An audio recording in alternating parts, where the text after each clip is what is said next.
ভাবুন তো, ডাক্তার বসে আছে পৃথিবীর এক প্রান্তে আর রোগী অন্য প্রান্তে, মাঝখানে হাজার হাজার মাইল দূরত্ব। তবুও অপারেশন হলো একদম সফলভাবে। অবিশ্বাস্য শোনালেও এটাই এখন বাস্তব। আর এই অসম্ভবকে সম্ভব করে চীনের চিকিৎসকরা তৈরি করেছেন এক নতুন ইতিহাস। বেইজিংয়ে 2 রোগীর জটিল লিভার অপারেশন করেছেন তারা তিব্বতের লাসা থেকে স্যাটেলাইট প্রযুক্তি ব্যবহার করে। আগে যেখানে 5G টেলিসার্জারি কেবল কয়েক হাজার কিলোমিটারেই সীমাবদ্ধ ছিল, এবার 1,50,000 কিলোমিটার দূরে সার্জারি করলেন চীনের চিকিৎসকরা। বেইজিংয়ে 2 রোগীর জটিল লিভার অপারেশন সম্পন্ন হয়েছে তিব্বতের লাসা থেকে। কিন্তু প্রশ্ন হলো, এত দূর থেকে কিভাবে সম্ভব হলো এই নিখুঁত সার্জারি? এর উত্তর লুকিয়ে আছে 3টি অত্যাধুনিক প্রযুক্তিতে।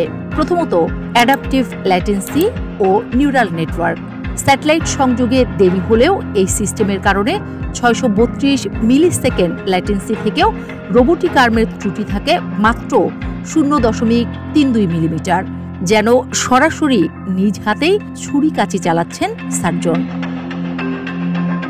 ডুয়াল লিঙ্ক রিডান্ডেন্সির কারণে স্যাটেলাইট সংযোগ বিচ্ছিন্ন হলে মাত্র 280 মিলিসেকেন্ডের মধ্যে অপারেশন চলে যায় 5G ব্যাকআপে, আর রোবোটিক আর্মগুলো তখনই নিরাপদ ভঙ্গিতে থেমে যায়, অর্থাৎ রোগীর শরীর থাকে পুরোপুরি সুরক্ষিত। তৃতীয়ত, ডাইনামিক ব্যান্ডউইথ অ্যালোকেশনের মাধ্যমে সার্জিক্যাল কমান্ড আর ভিডিও ফিডকে সর্বোচ্চ অগ্রাধিকার দেয়া হয়। ফলে ফুল HD ভিডিও মান ঠিক রাখলেও ব্যান্ডউইথ কমে যায় 62%। এর কারণে রোগী যে এত দূরে সেটা টেরি পান না চিকিৎসকরা। এইসব প্রযুক্তির সাহায্য নিয়ে 68 বছরের ওই লিভার ক্যান্সার রোগী এবং 56 বছরের এক হেমানজিওমা রোগীর সফল অপারেশন সম্পন্ন করেন।